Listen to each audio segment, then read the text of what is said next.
प्यारे बच्चों, आपकी हिंदी की पुस्तक उमंग में दूसरा पाठ है सच्चे नायक। इसकी रीडिंग के लिए आपका आज का होमवर्क था। आपको कुछ समझ में आया होगा कि इस चैप्टर में है क्या। तो इस चैप्टर की शुरुआत करते हैं। यहाँ पर एक कक्षा का सीन है, कक्षा का दृश्य। इसमें उनकी जो अध्यापिका है उनका नाम है श्रीमती गीता निहारिका। एक दिन पहले बच्चों को वो काम देती हैं कि आज आपने घर से कल मेरे जीवन का लक्ष्य इस विषय के ऊपर अपने अपने स्पीच बतानी है, अपना अपना भाषण तैयार करके लेकर आना है।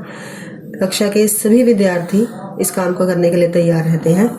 अगले दिन जब श्रीमती गीता निहारिका क्लास में आती हैं और उनसे पूछती हैं क्या सबने ये काम किया, तो सभी बहुत एक्साइटेड होकर ये बोलते हैं कि हाँ, हम सबने यह काम किया है।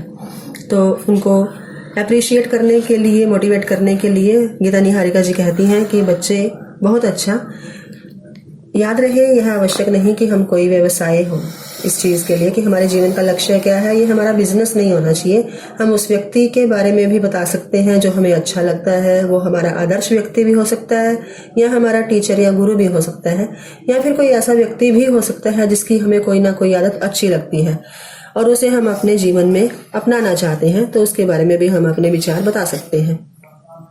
सभी विद्यार्थी बहुत एक्साइटेड होने की वजह से एक दूसरे के सामने, टीचर के सामने बोलने के लिए तैयार रहते हैं। तो सबसे पहले जो बारी है वो आती है आरव नाम के विद्यार्थी की।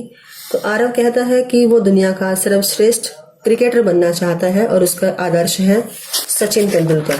उसके बाद प्रियंका नाम की विद्यार्थी है, उसकी बारी आती है। तो वह कहती है, जिसकी माताजी स्वयं एक सामाजिक कार्यकर्ता है, तो वो कहती है कि मैं अपनी माताजी की तरह ही एक सामाजिक कार्यकर्ता बनना चाहती हूँ। रिशान बताता है कि वह एक पायलट बनना चाहता है और बादलों की धरती पर आकाश में हवाई जहाज में कलाबाजियां दिखाना चाहता है। इसी तरह सारी कक्षा जो है वो अपने अपने विचारों को एक दूसरे के सामने प्रकट करती है, जिसे सुनकर अध्यापिका बहुत खुश होती है। उसके बाद एक कबीर नाम के विद्यार्थी की बारी आती है, लेकिन कबीर की जो नेचर है वो घबराई सी रहती है। किसी के सामने अपने विचारों को व्यक्त करना जैसे उसके स्वभाव में ही नहीं है। लेकिन यह कार्य करने के लिए कबीर भी अपनी पॉकेट में एक स्लिप बनाकर लेकर आता है, जिसके ऊपर उसने अपना भाषण लिखा होता है। तो कबीर जैसे ही बोलना शुरू करता है, पहले हेजिटेशन की वजह से, नर्वसनेस की वजह से वो अपने गले को इस तरह से साफ करते हुए कहता है कि बड़ा होकर मैं मेजर संदीप उन्नीकृष्णन सा बनना चाहता हूँ। अब संदीप उन्नीकृष्णन वो हैं जिन्होंने 8 वर्ष की आयु में ही यह निश्चय कर लिया था कि वे राष्ट्रीय सुरक्षा बल में भर्ती होंगे। जब वो राष्ट्रीय सुरक्षा बल में भर्ती होते हैं तो उनकी नियुक्ति वहां हो जाती है जहां पर ताज होटल को आतंकवादियों ने घेरे हुआ था। मेजर संदीप कृष्णन ताज होटल को आतंकवादियों से मुक्त कराने वाले दल में शामिल हो जाते हैं। मेजर संदीप उन्नीकृष्णन ने ताज होटल पर हमला करने वाले आतंकवादियों के साथ घमासान युद्ध किया। इस युद्ध को उन्होंने बेखौफ ढंग से किया। जब उनका एक साथी भी इसमें घायल हो गया, अपने उस साथी की जान को बचाने के लिए उन्होंने उसको वहीं पर छोड़ दिया, लेकिन अपनी जान की परवाह न की और अपने साथियों को, सैनिक गजेंद्र सिंह को बचाने का प्रयास किया, परंतु वे स्वयं इसमें नहीं बच पाए। इसके बाद जो कबीर है वो क्षण भर के लिए रुक जाता है, फॉर अ मोमेंट। तो 40 बच्चे जो क्लास में हैं उन सबकी आंखें उसको देखती रह जाती हैं कि उसके बाद सभी को बोलने के लिए टीचर ने 3-3 मिनट का समय दिया था, लेकिन अभी जो कबीर की स्पीच थी वो सिर्फ 3 मिनट से भी कम थी, वो सिर्फ 1 मिनट की थी।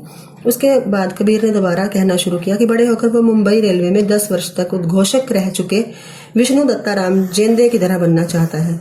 वो उनकी तरह क्यों बनना चाहता था? क्योंकि 26 नवंबर को जब मुंबई पर हमला किया गया तो उस हमले में आतंकवादियों ने जब उस मुंबई पर हमला किया तो वहां पर उन्होंने लगातार उद्घोषणा करते रहे कि लोगों को अपनी जान बचा सके। वो इस विषय में लगातार उद्घोषणा करते रहे, लेकिन एक गोली विष्णु के कमरे की ओर भी आतंकवादियों ने दाग दी, लेकिन उस गोली से वो बच गए। कबीर बोला, बड़ा होकर वो ताज होटल के जनरल मैनेजर करम सिंह कांग की तरह बनना चाहता है, जिन्होंने अपने परिवार से पहले अपने अतिथियों की सुरक्षा की थी। इसका मतलब ये है कि जब मैनेजर करम सिंह जो ताज होटल के मैनेजर थे, उनकी पत्नी और उनका परिवार सारा उसी होटल में रह रहा था, लेकिन अपने परिवार की रक्षा न करने की जगह पर उन्होंने वहां पर आए हुए जितने भी अतिथि थे उन सबको सुरक्षित बाहर पहुंचा दिया और उस होटल की शान शौकत दोबारा से वापस लौटा दी। जब कबीर ने बोलते बोलते अपनी नजर ऊपर उठाई तो उसने पाया कि श्रीमती गीता निहारिका जो उसकी अध्यापिका है, उसकी आंखें उसकी अध्यापिका की आंखें बिल्कुल नम थी, क्योंकि वो उनके विचारों को, कबीर के विचारों को सुनते सुनते उनका जो मन था वो भर आया था। लेकिन उन्होंने अपनी सुबकी किसी तरह रोकी। सुबकी हम बोलते हैं कि आंखों में पानी हो, लेकिन हम उस पानी को गले से जब नीचे उतार लेते हैं तो उसको हम एक सुबकी की तरह बोलते हैं। तो उसके बाद वो कहना शुरू करता है कि बड़ा होकर वो आतंकवाद विरोधी दस्ते के मुखिया हेमंत करकरे सा निडर बनना चाहता है। अब हेमंत करकरे वो हैं जिन्होंने जीप से आतंकवादियों का पीछा किया था और उनके साथियों डीआईजी अशोक कांते और विजय सालासर को आतंकवादियों के कामा अस्पताल के पास गोली मार दी थी। वे एक निडर अफसर थे। 7 सालों तक उन्होंने ऑस्ट्रिया में रॉ के गुप्तचर अधिकारी के रूप में काम किया था। उसके बाद कबीर कहता है कि मैं बड़ा होकर मोहम्मद तौफीक शेख बनना चाहता हूँ, जिसे सब लोग छोटू चाय वाले के नाम से जानते हैं। वो ऐसा इसलिए बनना चाहता है क्योंकि मुंबई सेंट्रल स्टेशन के बाहर वो एक दुकान लगाता था।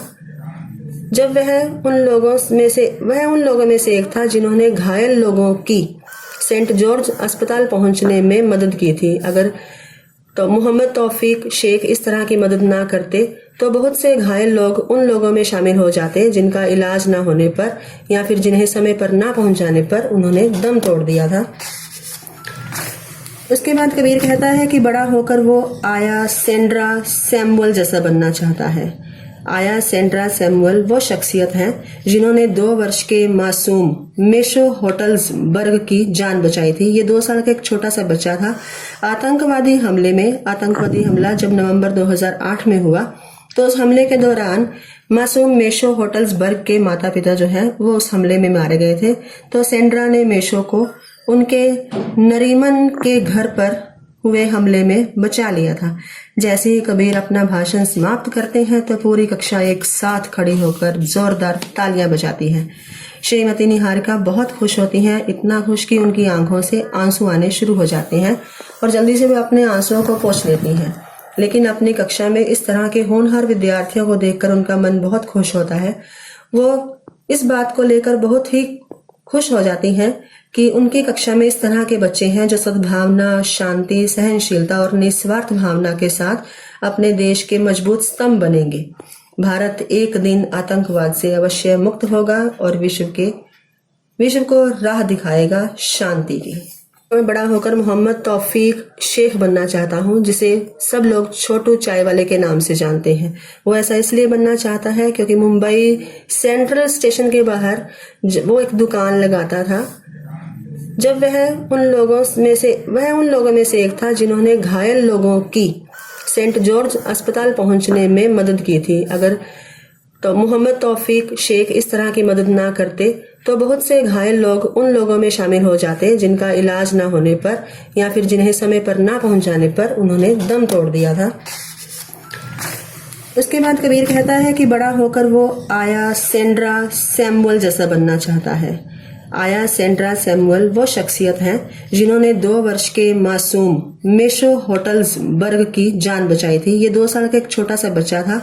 आतंकवादी हमला जब नवंबर 2008 में हुआ तो उस हमले के दौरान मासूम मेशो होटल्स बर्ग के माता पिता जो है वो उस हमले में मारे गए थे। तो सेंड्रा ने मेशो को उनके नरीमन के घर पर हुए हमले में बचा लिया था। जैसे ही कबीर अपना भाषण समाप्त करते हैं तो पूरी कक्षा एक साथ खड़ी होकर जोरदार तालियां बजाती है।